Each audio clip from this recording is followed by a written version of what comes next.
Hey, good afternoon, and welcome to today's live market update.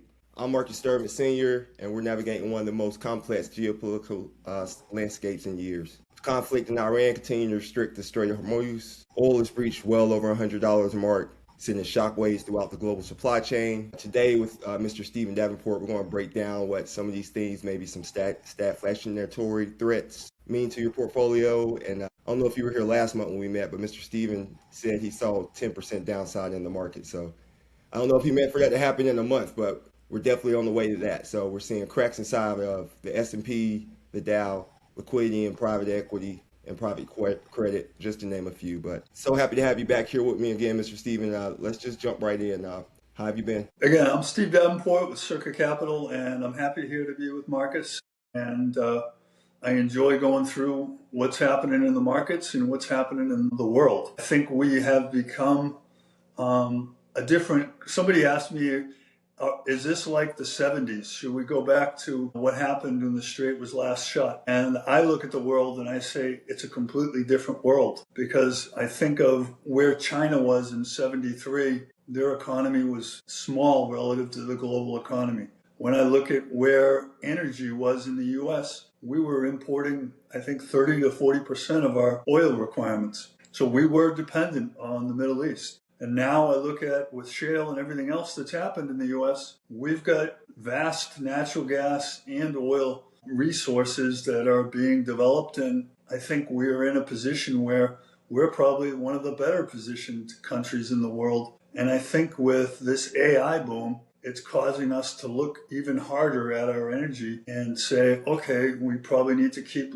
nuclear. We probably need to do more on solar and hydro. And I feel, although this wind recently with Trump shutting down some of the wind farms has been a negative, I think what it brings to light is it's another source. And when we figure out how we want to organize this and have the problem with the U.S. market, Marcus, is that we are very much a capitalistic economy.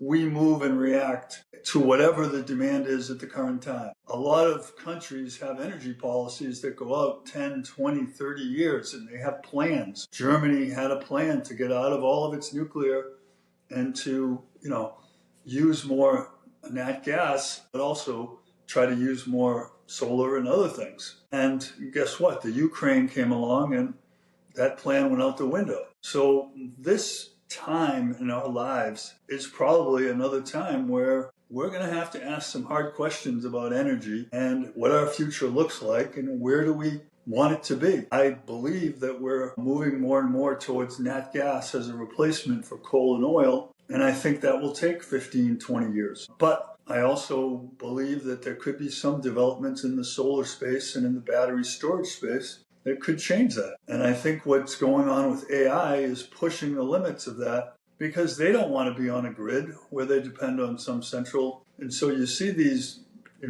different AI servers farms, and they're going to be completely autonomous. They're going to have their own source of nuclear or solar and they're going to try to operate independently of the grid so that they don't depend and have, their AI technology down during critical periods because of a hurricane or a hailstorm.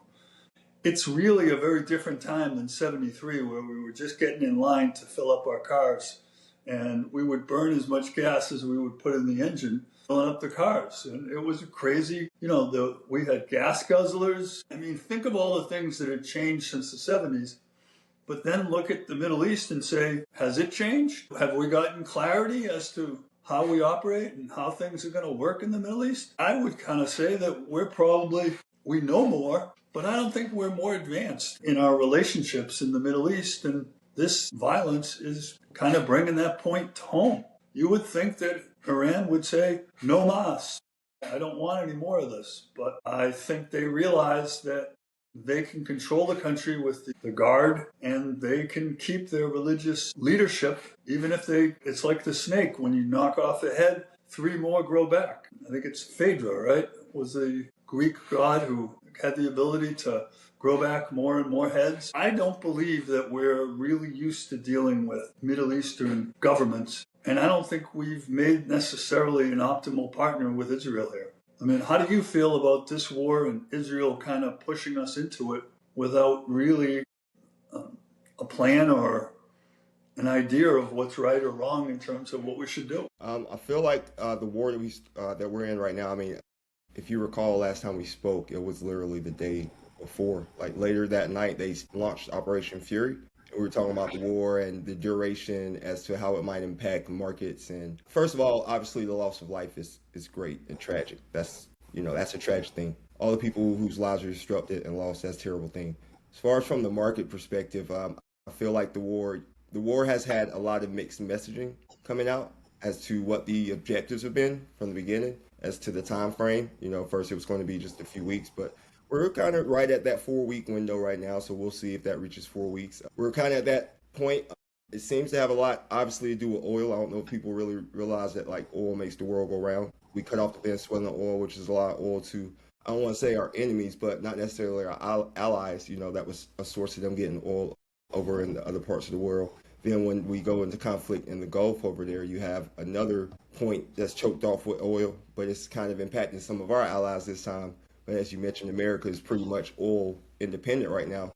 We supply a lot of oil. We went into this situation, as you mentioned before, in totally different place as we were in the 70s. I do think that we have learned to talk with the Middle East a little bit better since the 70s. I mean, we negotiated, I guess you call it negotiations with Iraq until that didn't work, but that was more of their own doing. I think at the beginning when they were trying to take over Kuwait, once again, oil, right? You go back to Iran and you look at the Contra stuff. I guess that was South America, but it all ties back to like the 80s. We were in the Middle East then, Afghanistan, Taliban back then. So we're intertwined with all this stuff. We've negotiated. I just don't know if we've negotiated well with these regimes. And even as recently as last year, we saw a lot of announced investments from Middle Eastern countries. I don't know how much they actually input into America, into data centers and AI and things of that nature. So I don't know.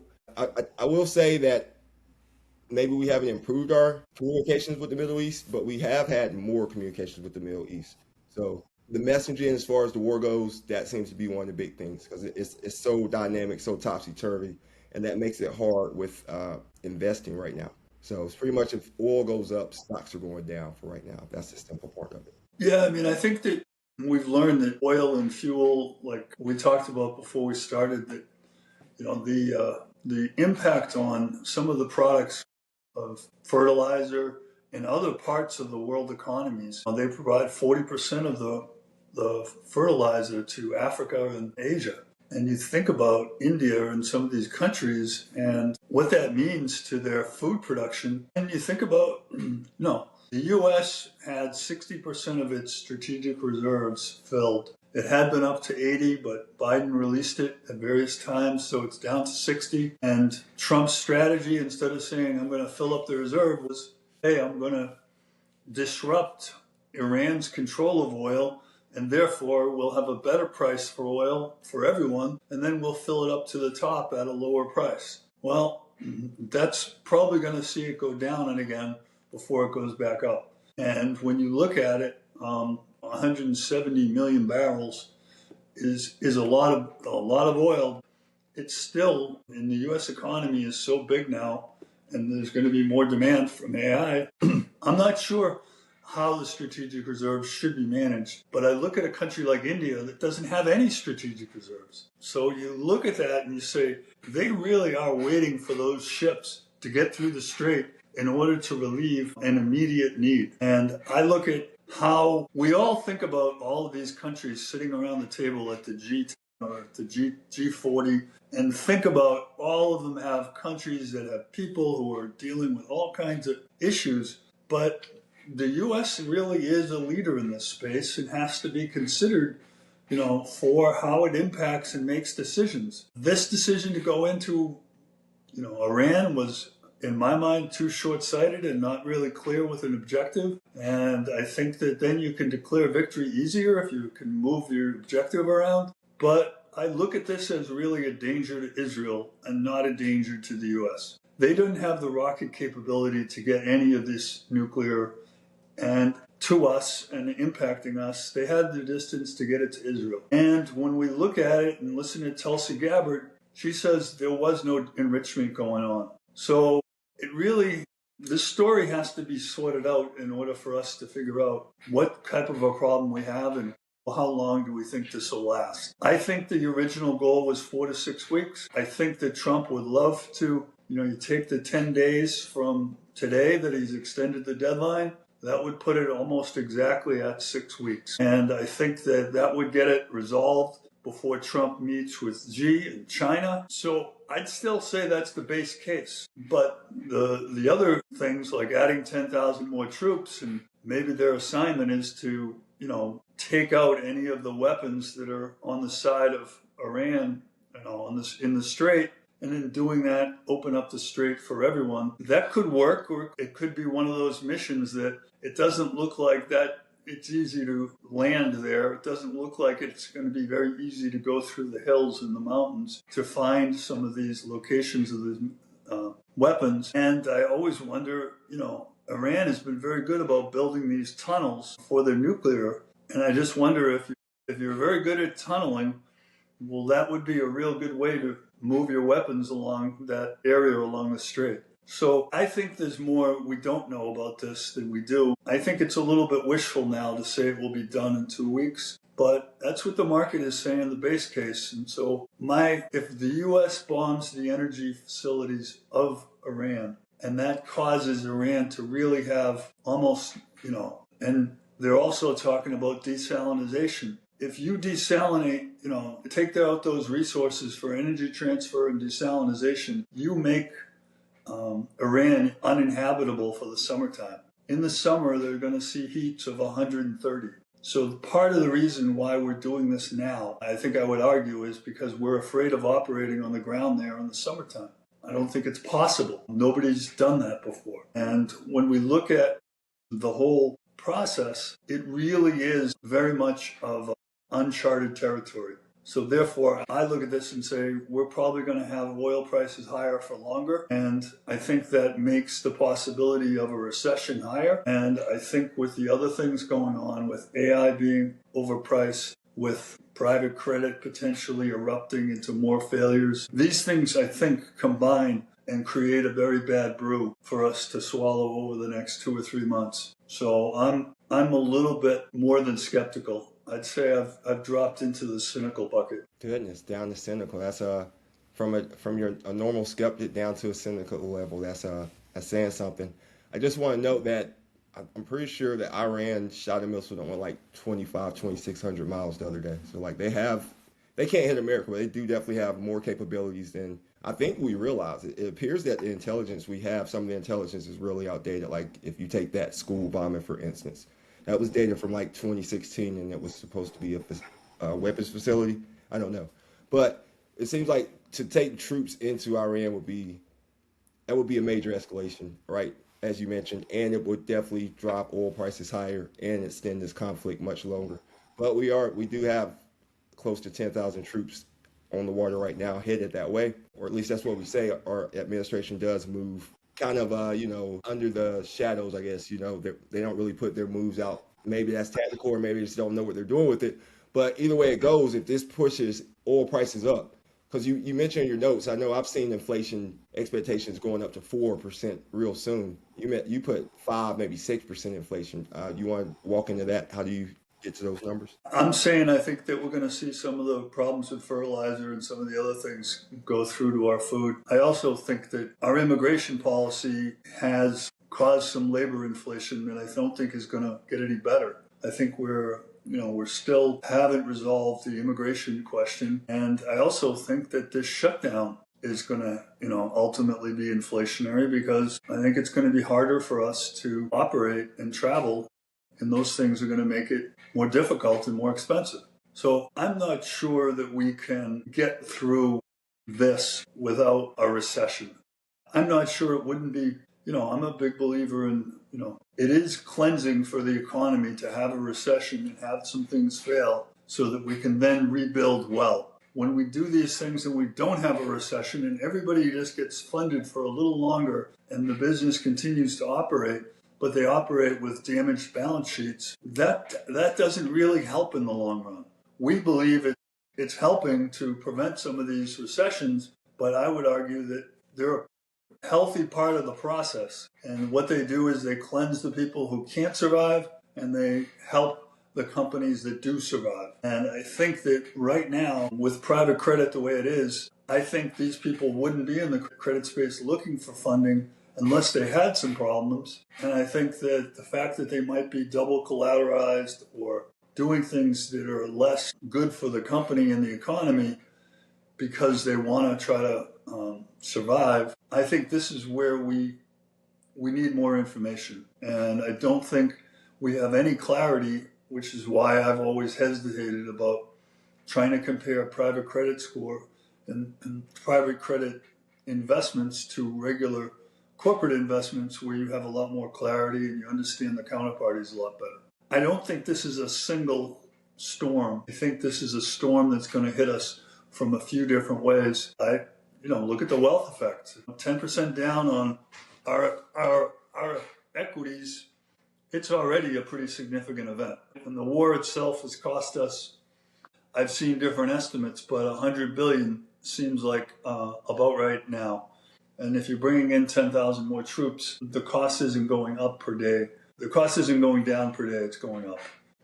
I don't know, how do you feel about the R word? Are you starting to talk about it with your clients? How do your clients feel if there was a recession? Do you think we're prepared? Honestly, when it comes to recession, I mean, so people like realize they're living through recessions, right? But they don't realize they're living through recessions when they're happening, right? Like people feel it when they go to the gas pump or when they go to buy things. Like your money's just not buying as much anymore. People around you see people are losing jobs. You see unemployment signs. You know what I mean? Less hiring, less activity going around.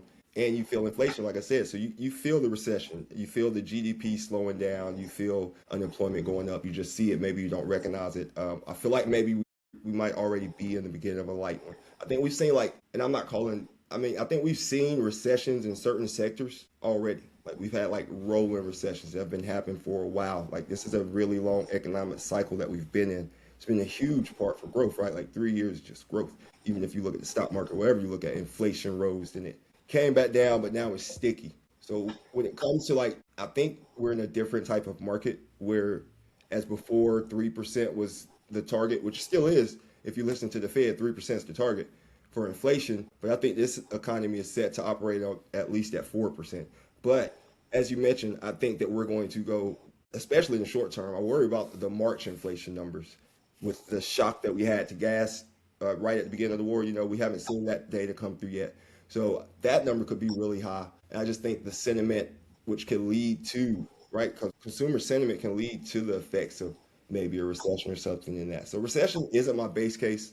I'm still bullish on the U.S. economy, the global economy. I still think the second half of 2026 will be a pretty good time for returns. But right now, I think it's going to be volatile, and we could still see more pressure down. Yeah, I think that Trump had this view that having a new Fed chairman was going to lead to lower rates, and lower rates were going to put him in a great position going into the midterm elections. And I would say that whole script has been rewritten. I think that you've seen the estimates for Fed cuts have gone from 3 to 1, and that 1 doesn't happen until almost December. When you look at that, I think you could see no cuts or a raise. I think that a raise now would clamp down on inflation, but it would also clamp down on the economy. And I think it would change the script of what we have. And I look at the last meeting, it was 11 to 1. It wasn't like it was 7-3 and we're going to get a new Fed chairman and Powell is going to go away and we're going to get a majority soon. 11 to 1, you add a new Fed chairman, but Powell stays on because of this whole investigation. You could see the majority finding something that the head of the chair wouldn't agree with. And I think what it's done is Trump has no understanding of unintended consequences. When he went after Cook, he thought, I'm going to intimidate her, she's going to resign, and I'm going to replace her with somebody who's good for me. Instead, she was the first African-American member of the Federal Reserve Board. She had a lot of pride. She had a lot of work that went into her career. She says no. And now Trump's going to, appeal that to the Supreme Court. We're going to hear about that in June. But I don't see anything coming from the Supreme Court that's going to say he has the right to fire. So therefore, I think that his calculations were just not I think people were going to react differently. The lawsuit against Powell, well, that'll force him to leave and he'll resign and we'll get the guy, our new Fed chairman in there sooner. Unfortunately, they didn't really look at it and see that he has another 2-year term left. So he could just stay on the committee for 2 more years and vote and believe and lead the others on the committee in a way that's going to be completely opposite. So the Fed, in my mind, was setting up for a rebound in the second half of this year, Marcus. But I feel like what's happening at the Fed makes that a lot harder. If inflation is higher and if they potentially have raised rates, that lower rate environment, I mean, housing is struggling. Housing at 6 and 6.5 isn't an enthusiastic part of the economy. At 5.5 or at 5, 1.5 lower, I think it would be. And so if we don't get that rearrangement of rates, I'm not sure your second half bounce is going to happen. Well, like you mentioned, first of all, I think Lisa Cook is the first female African-American governor. I think there have been Roger Ferguson was on the board. And yeah, like you said, you have 12 members who are voting, maybe 19 total governors in the Federal Reserve. So it's going to be hard for Walsh to just come in and automatically get rate cuts, which is probably, I imagine, his goal. But he does plan on like reducing the balance sheet when he comes in there, which can fuel more with this economy. They think that we can just grow out of this. That's the plan. But also, like you mentioned, maybe a rate hike, because that's actually gained in the odds and polls, the poly markets, all those type of things, that we'll have a rate hike maybe before we have a rate cut. And the reason being, like you mentioned, the Fed just came out and made a rate hike 25% just to tell the market, hey, we are paying attention to, inflation and a very weakening job market. Because, I mean, what were the last numbers, like negative 92,000 that came out? So we're seeing these numbers revised down really weak, even the GDP. So this type of stuff is definitely worrisome. But when you have, like I said, Fed Chair Walsh coming in there, I think the chair definitely has a lot of influence. Last meeting Powell was at, he said he's not going anywhere until there's resolution. So like you mentioned, he could possibly be on there for 2 more years. We would think that the administration or the DOJ would drop this before that. And Tom Tillis, whose term expires in January, is when you'll be sworn in, or December. He said he's not going to push anything through on that board. So it's just very interesting dynamic with the Fed. Just thinking about I think it's interesting that Tom Tillis is from North Carolina, and the whole country and the Federal Reserve Board, it all depends on how Tom, sticks up for the Fed. And I think it's amazing how in our economy and the whole market system has this one person who's saying, I don't want to let him go. I'm going to hold this up until they drop this frivolous case. And it's like, I don't know. I'm a big believer of Jimmy Stewart and It's a Wonderful Life. And every one person has a chance to make things right. I mean, Jimmy Stewart also did a movie where he did an overnight thing when he was a congressman and he kept talking. I find these times in American history where people just decide to say, I'm going to stand up and I'm going to be counted. And I don't think this is right, so I'm not going to do it. And I as a skeptic, I kind of like those things because I think what they do is they encourage people to really think about what's important and why we're doing this. And if we're going to operate in a way that doesn't make sense, well then, say something. Because I believe that's what, leaders are supposed to do. They're supposed to lead, right? Right. Have decency, right? It's been a while since someone said that in Congress. I mean, you think back to Joe Manchin, he definitely had control of the whole entire government during Biden's years. Mitch McConnell, when Obama got elected, they asked him what was his goal, and he said to not let any of these objectives to get passed through. So certain men have definitely had power over these things. Newt Gingrich was very powerful, but he worked with Clinton. Clinton found a way to work with him. I'm just saying, as a North Carolinian now, I kind of like this Tom Tillis story because he's from here. I mean, it's not a guy in South Dakota who's saying this. It's a guy here in North Carolina. And North Carolina is, in my mind, kind of a toss-up state. I don't think it's clear who's going to win in the midterms. And I just look at somebody like that and say, I realize he's not running and he's free to have his opinions, but there's a lot of people who aren't running and they want to go quietly into the night. And I think that Tillis's move is a little bit of courageous. Yeah. It's definitely a change in position from Senator Tillis. I will give him that. I had a friend who literally would write his office every day, emails, call in. He was doing his civic duty as far as that goes. I texted him and said, I hope you send him some emails since he stood up for whatever he believes in, representing the people of North Carolina. I think Tillis was endorsed by Trump the first time he was elected. So I think that they were part of, I think things are changing. I mean, I think Cooper has a very good chance there. So I think this is going to be a very interesting fall, irregardless of what happens. With Iran, I am very saddened by what happened with that school children and, 168 young children killed by a tomahawk. I mean, we own Lockheed Martin and we own Raytheon, and I think it does raise questions about how do you feel about companies that are providing these weapons that ultimately can be used or misused and lead to, some situations that are very negative, right? Yeah, and I think that's kind of what Anthropic was, part of their beef with the government was how these weapons are used. But I think, it's the fog of war and it's the pros and cons. Someone's going to build these weapons, right? I saw where a company's developing where they can build like 10 of these. They're 3D printing these tomahawks, or they're 3D printing like ballistic missiles or some type of missile. So it's decreasing the cost a lot because this war is costing a lot of money. We were sending up very expensive drones to take down very cheap missiles compared to the drone. Vice versa. So they're like having very expensive missiles being shot down by very cheap drones. On the missiles, I heard that Iran, we said that we had blown out most of their missile capacity, but reports are coming out now that maybe it's like only 33% that we've destroyed. But they said there is a lot more that's like in the tunnels. You're speaking about the tunnels, so like they'll have to go dig this stuff out. So that's the discrepancies inside all that. I think maybe we've dug into the war enough. We spent like half an hour on the war. Before the war came, there was still a whole lot of things going on, right? We had the SaaS apocalypse, we had private credit, we talked about the Fed. Let's talk about private credit. Sure. I mean, I personally think that the private credit is a reaction to the bigger banks not wanting to have these things that were what I would call lower quality or lower rated items on their balance sheet.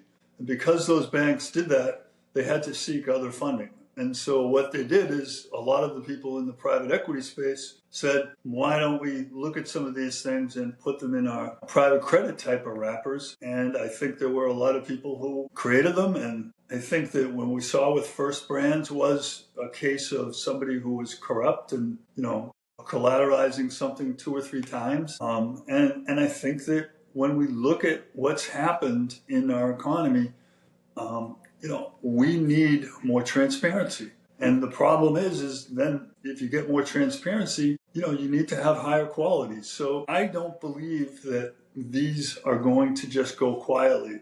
The thing that I found interesting this week was Lloyd Blankfein from Goldman Sachs said he sees a lot of problems on the horizon and he sees it blowing up. And for a guy like Lloyd Blankfein, I mean, Diamond has made comments about the cockroaches, and Diamond is a pretty harsh critic. He's always going to say and do whatever he thinks. But Lloyd Blankfein is more of a smooth sailing guy. He has been around and he has moved between various issues in his career at Goldman, including the great financial crisis. And I look at him and say, there's a guy from the sidelines that has no reason to necessarily weigh in, but he did. And I look at it like a Tom Tillis case where he believes something, he wants people to know how he feels, and I think he's calling out. And I guess I'd say when these people are calling out, when Steve Davenport or Clem Miller or Marcus Sturdivant say something, it's important. But when these people who are leaders of their companies and have been leaders for decades, they say something with all of their information that they have from all of their divisions all over the world, I listen because I believe that, the best way to get ahead is to, step on the shoulders of those who've gone before you. And I look at these advice of they're giving me and say, I hope clients are taking some assets off the table before we are down another 10. I think I said 10%. I now see this correction probably going to 20. I don't think we're going to see enough of a rebound given the inflationary factors and the Fed not lowering. That's the kind of thing that I think has changed in the 4 weeks since we last did it. And I look at that and I look at, the 10,000 more troops and I look at some of the other things with some of our allies. And I also think it's strange that, Trump would delay a meeting with Xi. And I think pushing that out tells you the extension of this effort is going to be longer than we originally thought. So given those two things, I think the overall correction in the S&P will be closer to 20. And I would just say to people, now is not a bad time to have a little more dry powder. I don't know. Are you overweight, underweight, or regular neutral weight now, Marcus? I was trying to look and see where the markets were right now. I'm pretty neutral weight when it comes to equities. I made moves with my clients before this. I haven't made any drastic moves. I don't ever really make drastic moves. I haven't really made any moves inside my clients' portfolios in the last few weeks since this has gotten started. Like, especially once I've seen the tempo, especially once I've seen like how quickly it moves with oil or how quickly it moves with posts. I've always known this as far as maybe not always known, but I figured this out a while ago that these things tend to move. They can move quick. Like, you can't be completely out of the market right now because no, I'm not saying to be completely, but right. The worst day in the market could be followed by the best day in the market. Like, that could happen or within the next couple of days. But I do think that as you see inflation increases and generally when income generating products reach around 5%, people will go risk off because, right, if you can get or reduce their exposure to equity, if you can get 5% from something that's quote unquote safe without the worry and risk of your stock market for a while, yeah, people are going to reduce that. So yeah, I guess position more that way. Even inside the private credit, we're looking for different type of private credit. Maybe not the stuff that's out there now per se, because they still need to come in my opinion. They should just take the flush, go ahead and say, these are our books, write down everything that's bad. You know what I mean? Go ahead and write down, get that out the way. Your stock's going to crash for a little while. But private credit in general, we saw people asking for their money that was gated here recently. Since the last time we spoke, that was one of the big things. This money's been gated. But yep. That's how funds are set up. It's set up to be gated so people can't take out all the money at one time. But we've also seen high net worth individuals cash going into private credit. Maybe not into those stocks, but into individual funds. So it's like, watch what I do, not what I say. Same right. type of thing. I think people who are saying, I'm surprised I'm gated, it's a game, right? Because everybody knows everybody knows that's what the difference is between a regular investment and a private investment, is that on the way out, there will be a process and you will be lined up like the other investors, and that's what happens. And so to sit there and say, I'm shocked, you know what I mean? Like, it's kind of like the guy running the casino in Casablanca, right? I'm shocked there's corruption going on here, there's gambling going on here. It's gambling when you're in private credit. If you didn't realize there were gates and that those gates could cause you to not get out as quickly as you wanted, then you weren't playing the game with all your marbles, right? I mean, that's part of what you get. And so for people to do this and act surprised, I think is kind of ridiculous. But yes, I've heard people say, now may be the time to go in. I think we need more clarity before we put more assets in this. But I agree that the whole space of private credit is being painted with one brush and it's all negative. And whenever you see that, it's just like when everybody was into AI and everybody was on that side of the boat. Everybody was pro AI and it's like, how do I make money in a period like that? You have to, in some ways, stay in the middle or go on the other side of it, because it's not easy when the momentum of the mob is taking you one way and you don't necessarily feel the same way.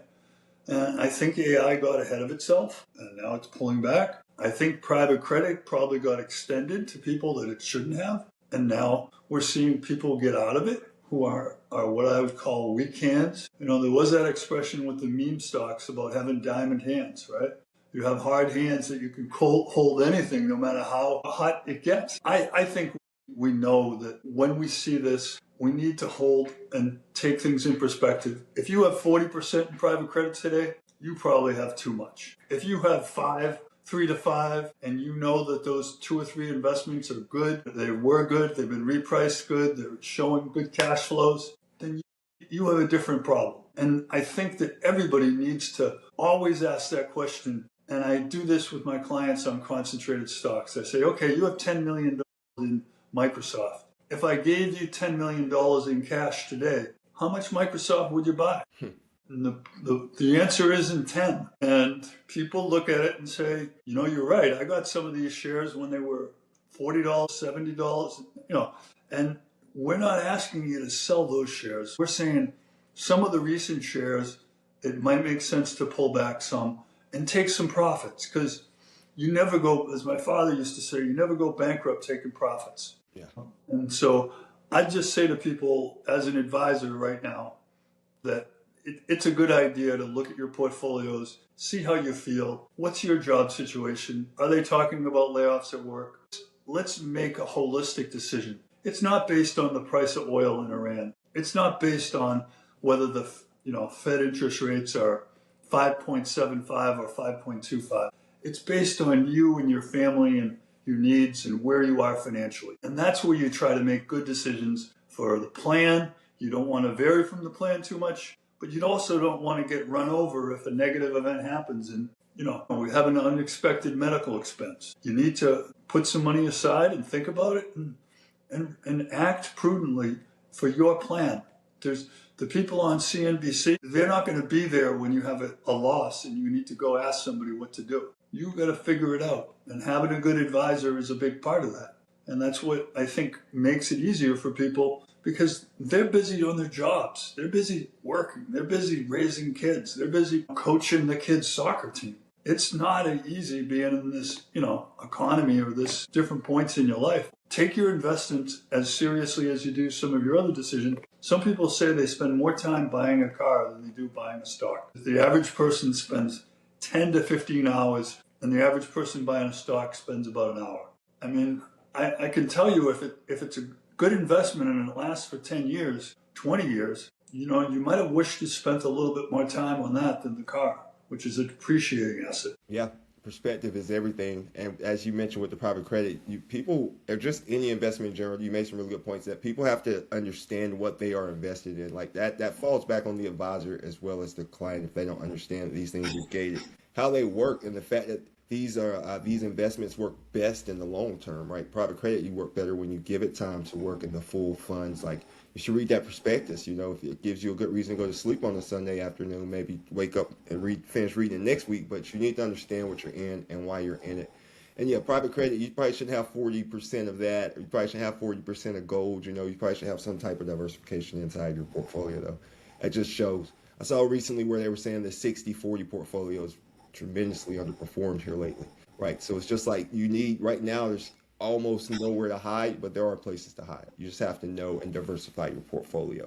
So I hate to tell you this, Marcus, but my put options have done pretty well in the last 3 or 4 weeks. Exactly. Do you want to talk about like what you did since we've spoken and you with the options, like how Main Street could have played that? Sure. I have a client who has a lot of technology in his portfolio, and so what I said was the 2 vehicles that I'm going to hedge with are S&P 500 with the SPY ETF, and that's just the whole market. And so I believe that the whole market was not priced right.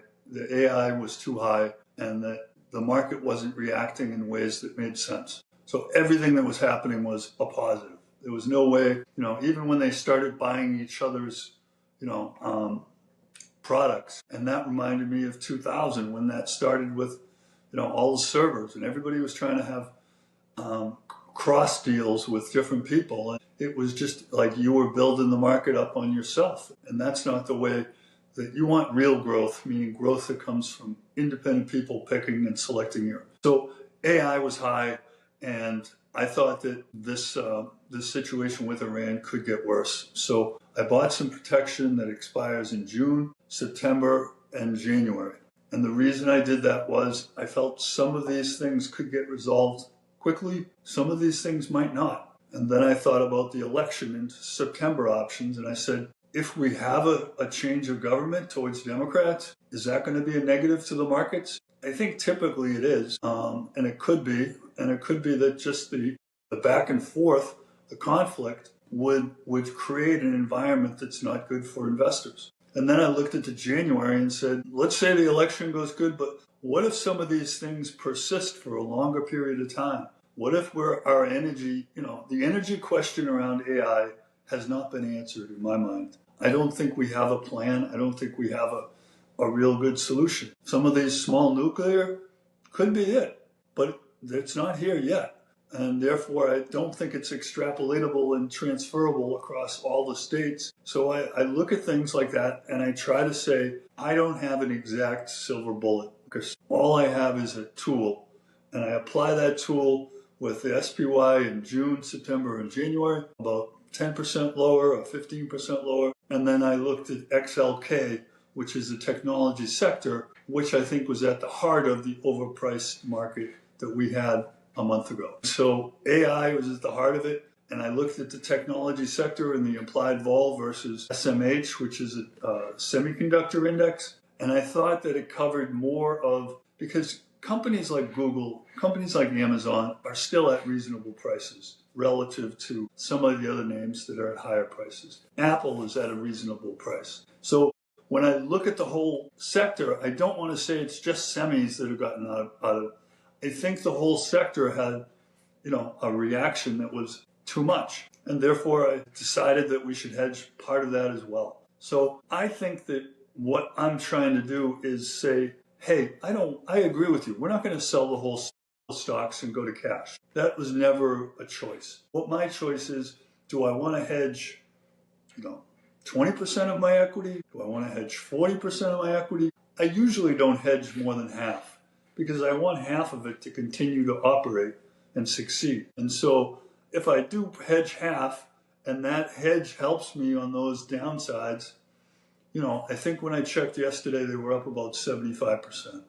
That type of performance on the amount you put out there is, I'm not saying this to guarantee performance, and past performance is no indicator of future, but I'm just saying that options can be a piece that you can use to try to help your portfolio. Stay invested, don't pay taxes if you have a really big low cost basis, and then use some of those as maybe ways to sell call options to pay for the puts. So generalized puts with specific call options written on names that are really overpriced is how I look at it for clients, and how I think is, there's sell, there's hold and hedge, and there's hold and don't hedge, and put new cash to work in fixed income instead of in, there's several ways to kind of different shades of gray, I guess, if I want to make one other analogy. You're getting buried up over there. And what people should realize is that even when you mention your puts, that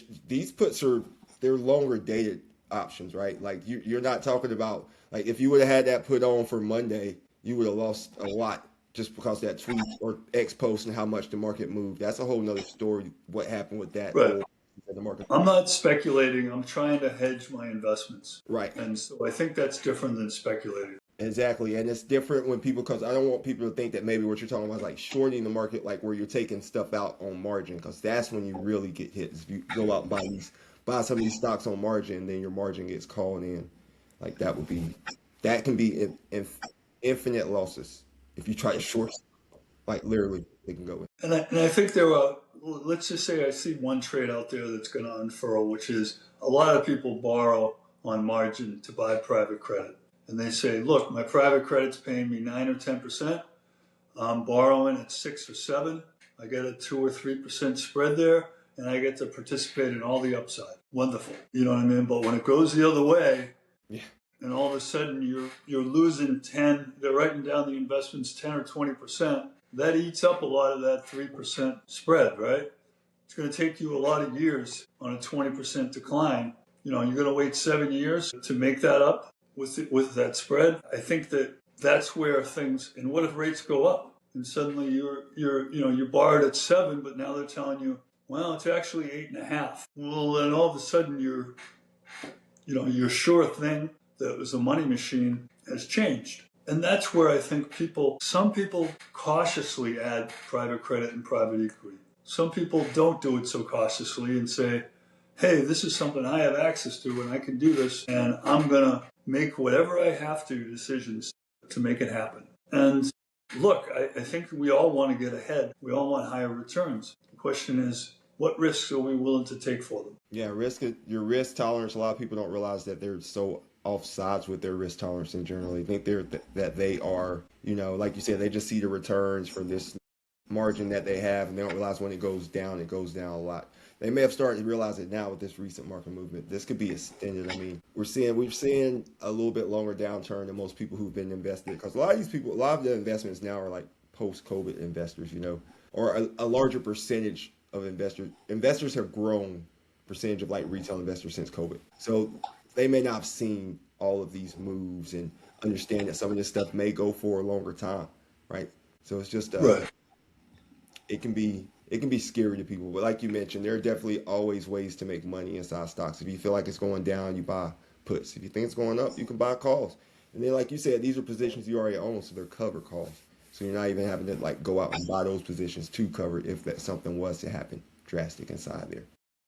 Right. And I mean, Marcus, I look at Circa Capital and I look at what you do with ABC Squared, and I know this seems gratuitous, but I think what we're doing is helping people through a difficult time. And I think the fact that we'll talk about what's behind our ideas and we'll share opinions on ideas, shows that we're not telling everyone that we have all the answers. I think we have a lot of questions, and I think those questions are good ones. And ultimately, a good discussion and covering some of the issues, we might be avoiding the mistakes. And in my mind, that's why you hire professionals, because you think that they have some knowledge and some abilities through their experiences to be helpful. Yeah, we should provide a different mindset and approach to our clients. When things go, like, we should help them not sell low. Like that's what we should be there for as part of the reason.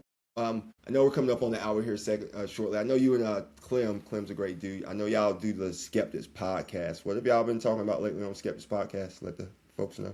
We had some interesting guests. We had a woman on, Kathy Karlik, who has started a nonprofit for women, or a platform for women, where she talks about Suddenly You, which is this concept that what happens when my husband dies or something goes on with my job and I have to suddenly make the decisions and understand what the ramifications are. And her point was, get to know things before it's suddenly you. Get to know where the money is and how things would work, and selling your house, and what are your debts and what are the things you need to worry about. Because suddenly can be you.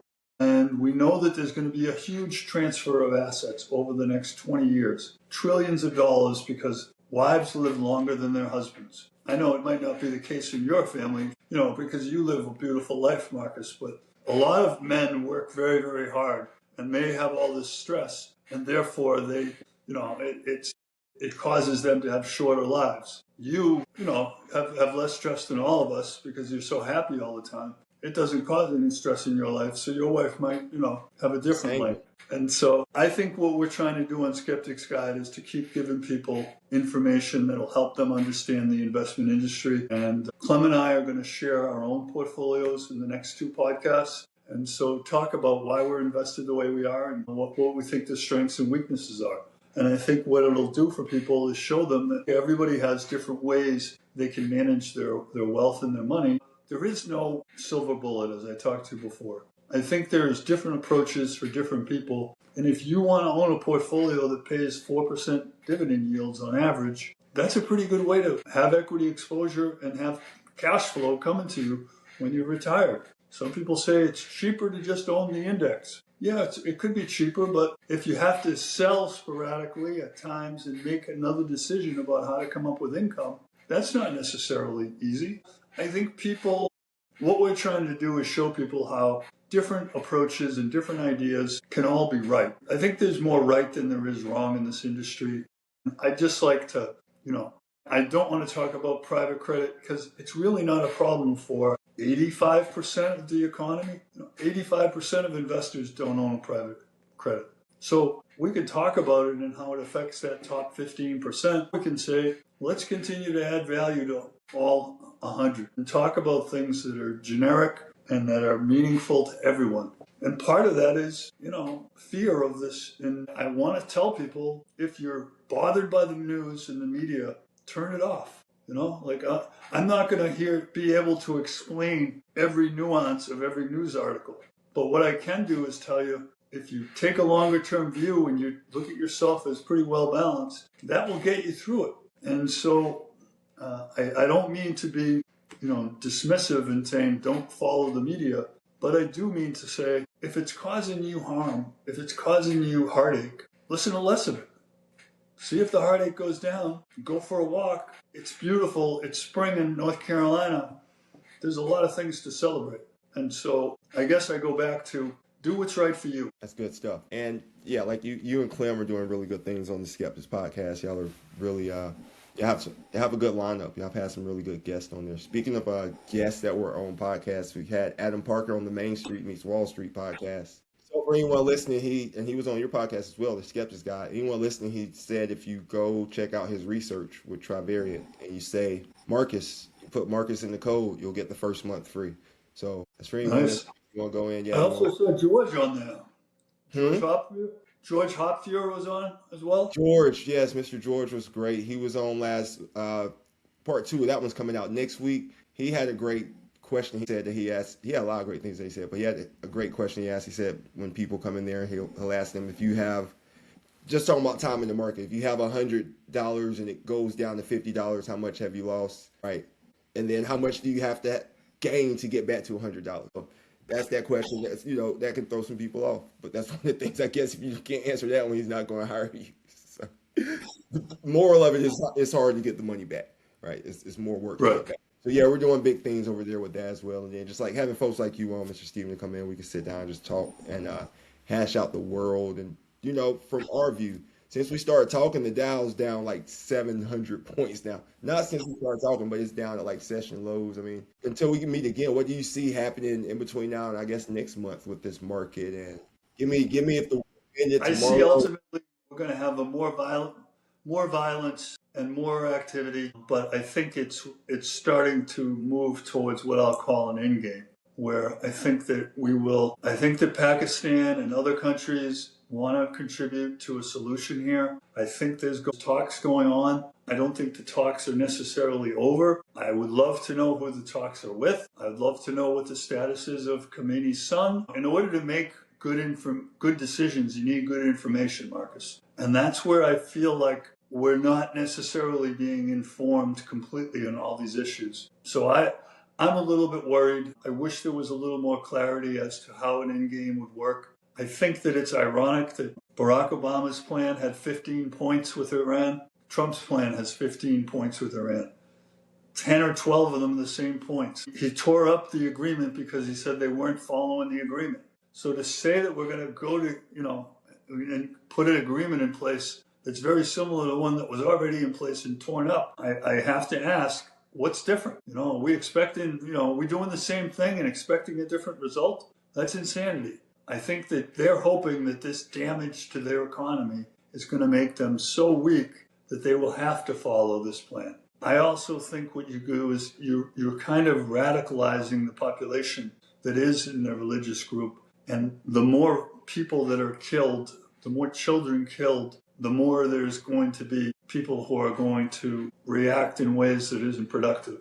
I hope this stays concentrated in this area. There's been rumors of Iran threatening to bring a dirty bomb into the U.S. I don't want to see that. I don't want to see any of these things expand. I would rather see it contracting and stopping and going to a more reasonable level. I think what we're going to see is there will probably be Iranian Guard who will stay in those hills on the side of the Strait, and they might not follow like Trump was glad that those 8 tankers went through, 10 went through, because it says there's leaders that are controlling the military, and if they tell them to stop, they will stop. But if you see a desalinization plant, if you see their energy infrastructure blown up, some of those rules are going to change. And that's where I don't want us to get to that point. I'd like us to get to a point of, hey, let's figure out a way to make this work so that the world economy can get back on track. But I would say that we have another 10% down in the markets. And I think that you should be prepared for that and say, okay, at some point when there is a ceasefire and it looks like it's a permanent ceasefire, I would say that some of that money you put into safety, you need to put it back in. So I would say think about that as we get closer to a ceasefire. Do you want to just put the money back in because your downside has been capped? I think that's the next decision you have to make. If you've already taken some chips off the table, great, hold on to them, maybe expand them, and then get ready to come back in, because long term, the market is the solution for you to deliver inflation adjusted value add. Boom. 10% more down. Stocks in the long run, stocks for the long run, as Dr. Jeremy Siegel said, like they have historically beaten inflation. More consternation, hopefully clarity inside of the end game in the war, where we're at inside this war. And then we can just get back to the normal stuff, is AI taking over the world? Will Kevin Walsh ever be elected? Is private credit a bubble? Is inflation a problem? Are people losing their jobs, and are we in a recession? So yeah, I think the Fed and other things are much better to talk about than Iran. Nothing personal. I agree. Well, I think that might cover it for the month. Is there anything else you want to talk about today, Mr. Steven? No, thank you. I appreciate your time listening to me. Yeah, and for anyone who enjoyed it, check out Mr. Stevens. They have the podcast Skeptic's Guide to Investing. Where else can they find you if they're looking for you, Mr. Steven? Circa Capital on LinkedIn. You can find me, and you can find my company, Circa Capital. My partner and I are helping individuals with their portfolios and trying to help their retirements, and trying to do it in a thoughtful and balanced way. So if you're interested, please check us out. Awesome. Well, thanks again, Mr. Steven. We'll call it a time. Main Street Heart meets Wall Street Smarts. Thank y'all. Be safe.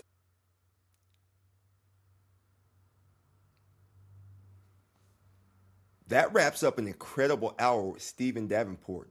It's not often that we get that level of institutional perspective on the macro landscape, especially considering the volatility we were seeing in March during that live session. We break down some of the bond market and the shifting yield curves that gives us the big picture of where the smart money was moving. We spent a good amount of time talking about the Strait of Hormuz. But as always, we're here for we know the big picture only matters if you know how it affects your picture. We need to take those institutional signals and translate them into actionable policy. The kind that impacts your wallet, your business, and your long-term plan.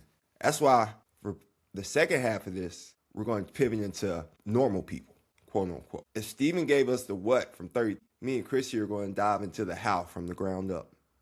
We're diving back into the framework we established from our March 7th policy for normal people release. And we're going to look at how the escalation in the Middle East and the Fed's recent stance on sticky inflation changed the math for everyday investors since our last sit down.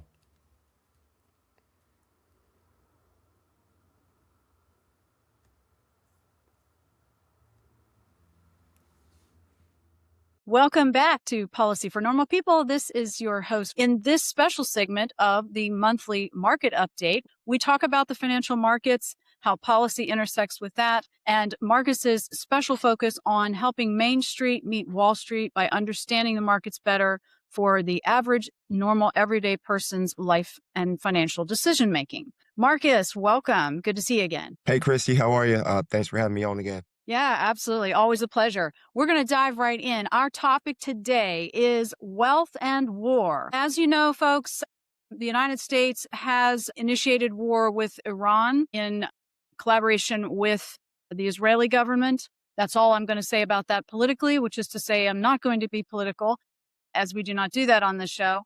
But what we do want to talk about is how the war is affecting financial markets and what that may mean for you. Without further ado, Marcus always gives his general market overview, and then we kind of dive right into that main topic and talk about a little policy intersection. What's going on in the markets lately? Yeah, markets have been volatile. That's one way of putting it. Since the last time we sat down and spoke, we've seen our first down month across several markets in February. Stock markets, when I'm referring to stock markets, the S&P, the Dow Jones, they were down last month, as was the NASDAQ. Small caps were down, which have been leading the market. We were seeing a flight to European indexes. They've been outperforming here lately. That's kind of changed here in the last few days. But the last few days have been really tricky for markets. And as they try to digest what's going on, we've had the Supreme Court decision, which is a big part. We probably should talk about that a little bit as far as how it impacts tariffs. Sure. Since the last time we spoke, we've had Fed data come out. We've had inflation come out a little bit higher than expected. Jobs come out today a little bit stronger than expected. So with the war going on, people aren't exactly sure where the Fed's next move can be. And then we also are sitting here with the war oil prices. So I guess we can start with the oil prices, right? We just jump right in there. Yeah, absolutely. In fact, I saw this morning, I just by coincidence happened to be talking to one of my financial advisors up here in my neck of the woods here in Virginia through Edward Jones. And she happened to mention that oil prices had spiked about 10% since last week. So seeing a lot of fluctuation there. Are you seeing, is that confirmed with what you're seeing too? Yeah. So Main Street oil prices, just I pay attention to gas prices. We all do. We need it. So an example, Sunday, I put some gas in me and my wife's car, 2.41 a gallon down here right outside Charlotte, Wall Street South. And today I went by the gas station before we start recording. It was 301 at the same place. So 3 days, you see the prices going up, right? Initially with conflicts like this, I mean, we can look back historically, like the last 40 years, and you'll see that initially you'll have a spike in oil prices. But if you go out 8 weeks or so, oil prices that usually come back into the same range they were in. Stock prices do the same. Like initially they'll go down, but if you look out 8 weeks, like 95% of the time, 90% of the time, stock markets are up like 4%. So the initial shock, the duration of the war. So if this is a short war as it's been projected, then it may not have that much of an impact on the markets and oil prices at home, a long-term impact. But if this turns into a prolonged war, we've all been, you and I were here for the first and second Gulf War. If this turns into, say, the third Gulf War, something that's just an extended period of time, then that could see impacts on the markets and impacts on oil prices overall. Right. And I think if I understand correctly, we do here in the United States still have a surplus, an oil surplus in our holdings. So wondering, how that's all going to intersect with what's happening as well. I know that the government wants to has expressed a lot of interest and has taken action, in fact, to open up drilling for more oil in various parts of the country. Again, we're not going to get into the politics of the good, bad, and the ugly of that on here, but will be interesting to see what decisions are made in terms of the reserves that we currently have. I know I talked to some Canadian friends this morning, and just we were talking about other things, but this came up. They have similar concerns in terms of how this will affect their reserves and what they do in terms of imports and things like that. So it's certainly not uniquely a U.S. problem. It's an issue for all countries that are importing their oil reserves. And so it'll be interesting to see what happens with that, Marcus. And yes, you're right. You and I lived through both Gulf Wars. We saw what happened there. It was 309 at the pump this morning when I filled up here in Alexandria, Virginia. And folks, that's, just literally a stone's throw from Washington, D.C., a few miles. So we're traditionally always a little higher here, but compared to where you are, for instance, Marcus, but nonetheless, it was a jump from about 269 last week here is what I remember it being. So yeah, lots of stuff to watch out for there. I did hear, though, that the market as a whole was down about 1% to 2% from its all-time high, but the all-time high being that, I guess, makes that still pretty stabilized. Do you agree? Well, the market's kind of seeing through this right now. Like I said, the market, when missiles fire, stocks go higher, fortunately. Like, it's sad. Obviously, we should take a second and think about the troops and the people who are actually protecting us so we can do these things and spread this message. The ultimate soldiers, ultimate warriors out there. But and more lives have already been lost. Right. Yeah. So their families. But ultimately into the impact, I want to step back a little bit with the oil and kind of just explain why the oil, because there are already oil in the ships right now, right? Sitting in that Strait of Hormuz, and you can't get through it. That's the problem with the oil right now. So you can't get the oil through. They have oil, they have productions. Iran hasn't hit any of the production facilities yet for the oil. They're not really messing with those. They're hitting other strategic positions, but they haven't really started to hit the oil production facilities yet. So the oil is there. It's just whether or not we can get the oil through. If we were to move the oil from our reserves to put them into other parts of the world, I don't think the American people would like that very well. The American people haven't really figured out how we're going to stomach this war, right? That's a really big part of war. Some people who lived through conflicts like Vietnam realize that eventually, regardless of where you're at, if the public and American sentiment can't deal with the impact of war, you're going to lose that war. You're going to lose troops. You're going to lose whatever you have going on. That can be detrimental, and that's when you start to see oil prices go up. If we were to start sending our reserves, which are abundant now, out to other countries, that would send out a message. One of the messages that we sent too, because oil prices were up, but they came back down like yesterday when the president came out and said they would ensure that the U.S. would insure these oil tankers in the Strait that go through because Iran had threatened to like blow some of them up.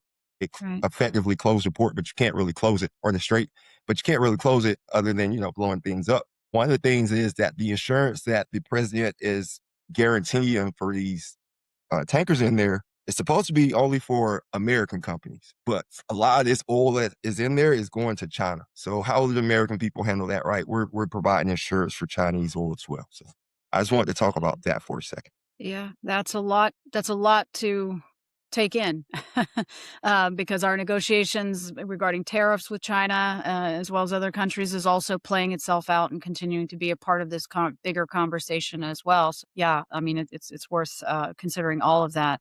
Well, we've talked a good bit already about the main topic, which of course is the markets and the war. What else is going on in other places relative to the market that you'd like to highlight today? Another thing we've seen since last time we met is the market crashed. It had, like I said, the market was down. We had sell-offs, the SaaS sell-off. Tell us a little bit more about that. I'm not as up on that. Gotcha. Yeah. So the software as a service, SaaS. So we've had different upgrades come out from Claude and ChatGPT. All these different AI companies have come out with things that will eliminate jobs. So we saw like Block last week lay off 4,000 people out of their 10,000 workforce. You don't have to be a math genius to know it's like 40%, right? So 40% of the workforce is being replaced by AI inside of that. So what we saw a few weeks ago, we may have talked about a little bit in our last we did a little, yeah. And I'm curious about how much it's related to replacement of jobs temporarily because of capital investment up front as they expand, build centers and that kind of thing versus what's maybe going to be projected for long term, or is it too early to know that? Well, with all AI, some people will be disruptive. Some people will be totally taken out, destroyed in this situation, right? One example, Larry Ellison at Oracle gave the other day as to a way a company, he said like his, obviously he's going to speak highly of his own company, is that they have, so AI scrubs the internet and brings you all this information in. So that's where people in the seat per model, like companies like ServiceNow or Salesforce, where it used to be that you would buy a CD or something and put it on there for your sales team, your customer relationships. And then when the information became more updated, you would have to get another CD. But it's like one CD that you spread through the whole entire team. Then them all moved to a per seat model where people were being paid by the actual seats that you had because all the information was in the cloud. And whenever anything was updated, it would be updated for everyone. So say you're paying $10 per seat for 1,000 seats. What the disruption was is that a lot of this work could be done by AI bots now. So SaaS didn't need as many seats, right? But these bots are scrubbing public information. So Larry Ellison with Oracle was stating that the bots can't get the private information. That's where Oracle has, like, they have this private information, Oracle, Palantir, companies like this. This is where AI can't really disrupt companies like that yet. So there will be companies that will be disrupted and completely eliminated in this process. Just like there were companies with the .com and trains and the industrial revolution. It's just, there's always going to be things displaced and moved out. Yeah, for sure. Yeah. And this is a conversation that will continue because, it's kind of hard to predict. We always have a tendency as human beings the panic happens first. And, there's a bit of, excitement, which is understandable. But then a lot of times you kind of have to wait it out too, to really see. I've heard lots of conversations about white collar jobs. The irony that many of the tech jobs are, the innovators of AI have actually put themselves out of jobs, in many cases. And to what extent that is going to be a significant impact on the workforce overall, it's happening in some places, like you were saying, but to what extent it's going to be, even worse or really affect a significant part of the workforce to the extent that because these are consumers too, and so everything is connected in that way. If you have a large portion, a large segment of the workforce at any one time in particular that is laid off looking for work, then you've also got that amount of consumers that are going to decline in the economy as well, or the way in which they consume products and services is going to dramatically change, even if that's temporary. But it's an interesting, if not little bit scary, kind of thing to think about. But AI is here to stay, and I know that I use generative AI, as do you, Marcus. In many of our everyday activities, far beyond just a Google search, creating, in my case, graphic design and lots of different concepts and content and things like that. So I think what's going to have to happen is that policy is going to have to catch up. The law is going to have to catch up. I know there's a lot of concerns about cybersecurity and things like that. And that's kind of can segue us into something else I wanted to talk about, which is the ongoing internal war between Anthropic and the services, AI services that it provides to the Pentagon. A lot of people are probably aware that from the news reports that there's a fuss going on between the Pentagon and Anthropic, and I think Anthropic's leadership, Dario Amodei, their CEO, put out a statement across social media just a few days ago, a very long statement about the rationalization and their reasoning for why they were pushing back against the government on concerns about surveilling our private information. So, talking about, to what extent it would give access and what would be done with that. So I think there are guardrails in place right now through Anthropic to prevent that from happening, for preventing a breach. But it's an interesting conversation that's happening. Any thoughts on that and how that might be affecting the rest of the tech sector in particular in the markets? Yeah. So first of all, here's a question to ask, right? So compared to the horse and buggy era, right? Do we have a lot less horses than we used to have? We have a lot less buggies. When cars came out and airplanes came out, do we have a lot less cars or airplanes? I'm just saying, like, with technology, these things are going to innovate and people are going to find ways to use them, right? Whether it be for leisure, whether it be for work, whether it be for something. This stuff's going to work itself out. As far as Anthropic, I mean, we have to be vigilant. I don't want to be dismissive of that. We have to be vigilant as people, as citizens. As far as Anthropic and OpenAI, that got a little messy there. It first stemmed from the situation in Venezuela. That was where Anthropic was questioning the use of their technology, and they were questioning whether or not the Department of Defense could have just free reign, and on the Department of Defense just have free reign other technology. Venezuela also ties back into this whole oil thing as well, because you cut off a major supply of oil with Venezuela, which also goes over to China and Russia. So cut those off. We're cutting off oil all around the world. So that's a big thing to watch in this whole macro picture. But U.S., right? Yeah. But inside of Anthropic, but if you remember back with OpenAI, when they started, they were nonprofit. They switched to for-profit. They just seem to be a little bit more adjacent to the White House and to their moves. But Anthropic did not want to allow the surveillance of citizens in America. They didn't want to use their weapons for certain things. They didn't want the monitoring things. Friday was the deadline. OpenAI stepped right into that role, said, we'll do it. And then Sam Altman is trying to walk back the statements like, oh, well, we still want these protections, because his staff was upset.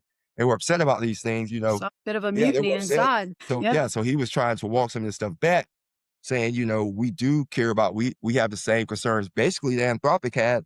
But he recently just came out, in the last 24 hours, and said, ultimately, at the end of the day, the Department of War has the final say over how our technology is used. Then he also pointed out that if he didn't step into the place, that XAI would probably step in there as well, which he didn't. Somebody would. But, I think this will end up in the courts ultimately at some point, because don't you? Because it isn't just the Pentagon or the Department of War has the final say. We're talking about something that gets into privacy laws and all too. So, at what point it's going to run afoul of the laws is going to be some interesting questions come out of that, I would think. I don't know how, I think it's having trouble catching up.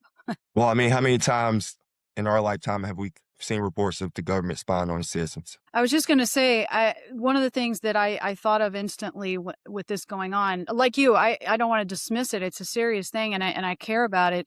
But to what extent have we already ceded a lot of that privacy and a lot of, and I don't mean just voluntarily where we decide ourselves individually to go on to social media and share whatever it is we want to share, but even them extracting. We had these conversations, similar conversations and concerns with the government and cell phone use. There was talk going on about that. Government wanting access at different times, especially during 9/11. There was a lot of concern over to what extent the government could look at cell phone data to get information from people, see what they're texting about, what they're sending messages about, and so forth. So it's not new. The idea that it's just happening because of AI's entrance onto the stage would be incorrect. And I swear, Google listens to us. I no more say something here at home, to my husband, and then, we get an ad that's related to something we might be talking about. I'm a little more worried about that in a way. Well, I mean, literally, I think it was Apple that was getting sued because Siri was listening to people. So yeah, if you're going to put something out, if you put something out in the ether, you better assume that somewhere something is listening to it, which ties into all these smart systems that we have in our house, all the electronics, all that stuff side back together. If you want you want to tell someone something, just tell them face to face, I guess. A better way to keep it. Yeah, that good old-fashioned conversation, that hasn't gone out of style, or I hope it doesn't, for sure. So we talked about oil, we've talked about Anthropic, war-related effects on the market. I'd like to take a little bit of time that we have left here today, Marcus, to focus more on you and how you work with your clients with teaching financial literacy and coaching.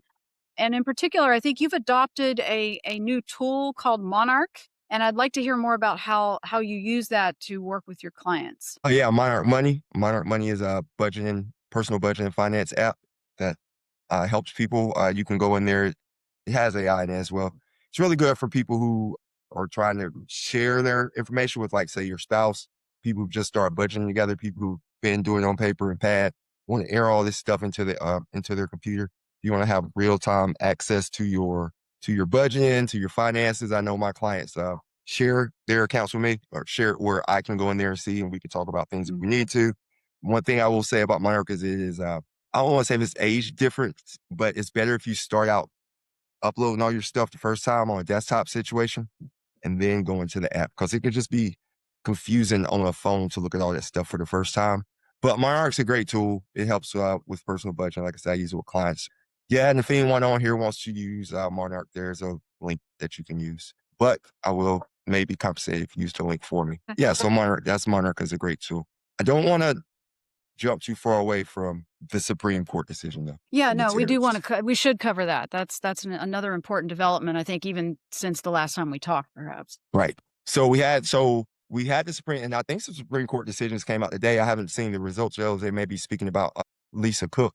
And also, Tom Tillis is locking up these passages or nomination process. He said he's going to lock up all the committees he's on now until he gets confirmation or gets answers with Chairman Powell's investigation, and maybe even Lisa Cook's.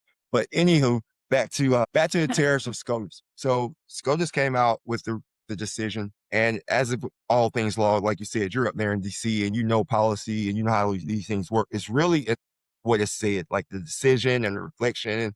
First of all, the Supreme Court did not give any means for paying these tariffs back, right? Immediately, once the president spoke later on that day, he said this would be in litigation 4 to 5 years. That was his expectation. Right. And then he had a workaround. He's going through a different act, correct? Right. Justice Kavanaugh pretty much laid out in his dissent the way that you can go about it. But they had already been planning on this. If this decision came back this way, I mean, that day the markets didn't go crazy down or up because of the decision. That didn't have anything particularly to do with the markets that day. What people were worried about, it was already expected. It was already priced in, per se, that the Supreme Court would go against it. But then he's come back and he said there will be 15% tariffs across the board for everyone, baseline minimum. I heard Secretary Bessent speaking this morning, and they were asking when those will go into effect. He said those should be in effect by the end of the week. So we'll have global tariffs at 15%. Those things play into the markets, right? Tariffs and tariff uncertainty. I don't know if y'all are all old enough to remember last February through April when we had the tariff shock, but those type of things play off. So he didn't have any remedy from the Supreme Court. So even if this tariff revenue is to be refunded, like you said, how are we going to refund it? I don't know. I was thinking different ways. Maybe they'll try some type of, I don't think these dollars that are in there are ever going back. So maybe it'll be like I was going to say, do you think it'll ever actually happen at all? Yeah, I don't know if they're going to give it back to the American people. Like, I don't know, because who paid the tariff? Because part of it was that the the foreign governments were paying the tariffs, but then we had reports coming out, like we said last time, that said the Americans were paying like 90% of the tariffs. So how does this all go back? It's just going to be sticky. I don't think this is anything that is resolved during Trump's current administration. Well, I'm sure that there was a little bit of strategy around knowing that. Even if it causes a fight, it's going to take a long time to resolve the fight, and that wouldn't happen until long after he'd already made a decision, acted on it, and is out of office. So, and speaking on the point of view, when President Trump was speaking yesterday about the Iran war, he said we won the tariff case. Point of view, right? He thinks they won, but they did enumerate a lot more powers to him. Well, not enumerate, but they verbally gave him more powers in his mind and his administration's mind that they can take and use to implement more of these tariffs. I think it's Section 301 that they're talking about. Yeah. Well, I think we're in a different era with this president.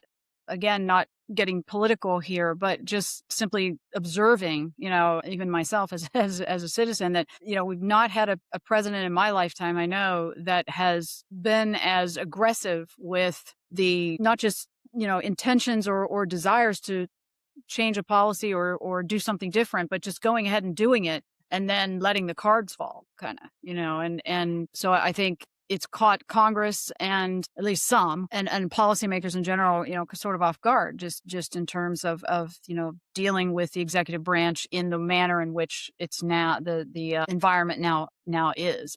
So it's fascinating to just kind of watch all of that and see how that's all, how the cards are falling, and for good, bad, or otherwise. But I do think that we're in a time that is a bit unfamiliar in terms of what the president has decided he's going to do, regardless of what tradition or the norms used to be, and then just seeing how all that works itself out. Well, as we mentioned before on previous episodes, that the executive branch continues, and this did not start with Donald Trump, continues to increase their power, and the Congress just seems to continue to let them do it.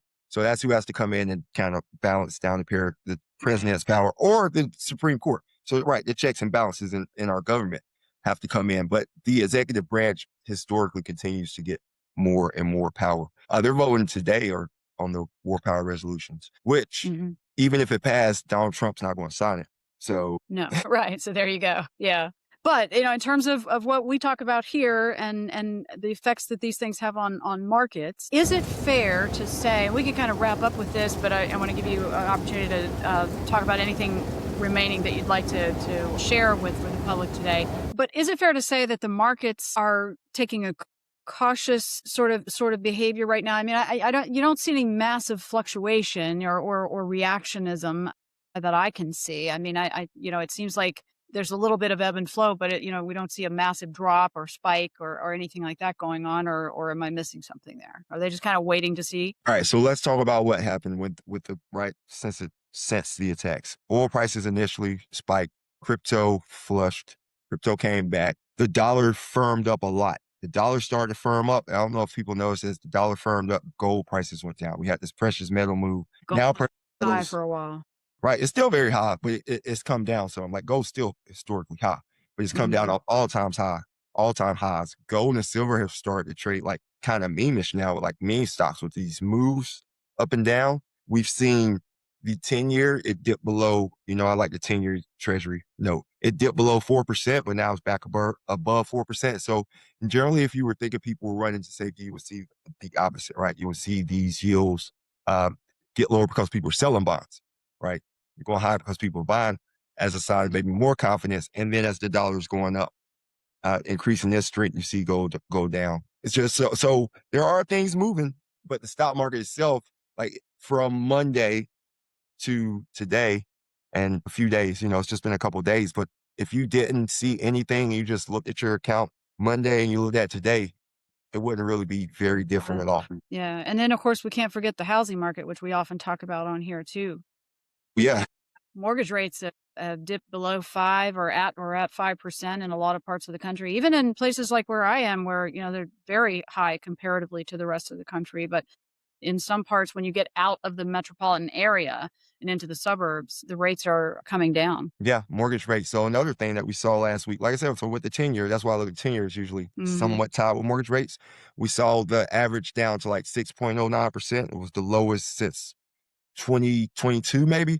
We also saw a lot of people looking to file refinance applications. Last week was a strong week for the housing market, or as far as like activity goes. But what people realize or don't realize is that if you do refinance, you have to get about 75 basis point, 0.75 for it even makes sense to refinance. So is that spread large enough? I don't know. I think the mortgage rates are going to stay right around where they are now. Speaking in mortgage rates and supplies and tying it all back to jobs, um, because we have to have jobs in this consumer-driven economy. Secretary Besson was speaking about jobs, how they work. Say you're building a data center, right? You're building a data center, you need 3,000 people to build it. Then eventually just 3,000 people, once they build a data center, this data center is going to create, this example was 3,000 jobs or 4,000 jobs, assuming some of those people go inside that data center into their job as well. So it's looking at it can create more jobs with the housing. You're like, what does this have to do with housing? It's the same type of effect, right? These people are building houses, earn their income, then they can buy houses, right? Which is an economic boom for the whole cycle when people start buying houses again. But interest rates definitely have things to do with that. The tariffs have to do with that. It's all intertwined. We haven't even spoken about Kevin Warsh or Chairman Powell since they didn't have a meeting. Right. Yeah. So is there anything as we wrap this up, is there any last thoughts you want to share on that? No, it'll be interesting to see if the Fed can lower rates as people expect. I think they have to stay steady for right now, stay put until they see something decisively or definitively. They will have the benefit of a little bit of time before they're meeting with the war and everything that's happening. But they have to stay diligent and look for the direction. As I mentioned with Chairman Tillis or with Senator Tillis, he's not letting anything move through the committees right now. So that stuff's locked up.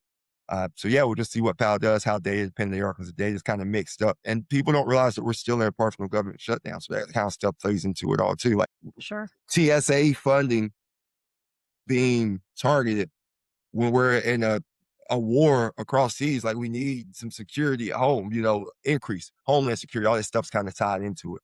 But Yeah.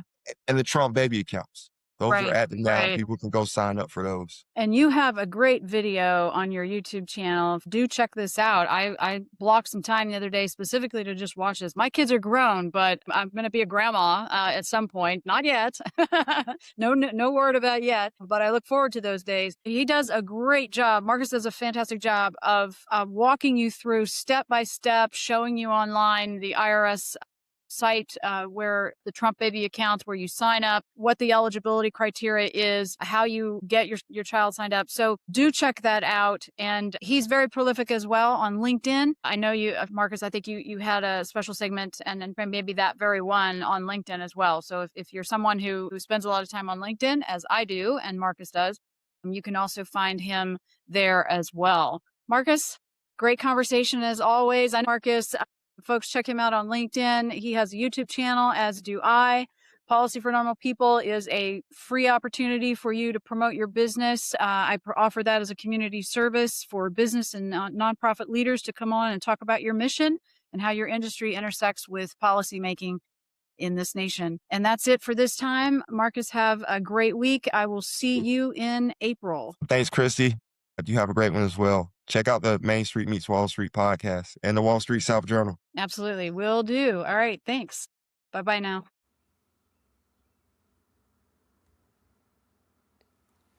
We've covered a massive amount of ground in this special series. From the 2-hour institutional deep dive in part 1 to me and Christy's policy breakdown just now at the end of this one, you should have a much clearer picture of how this wartime economy is functioning.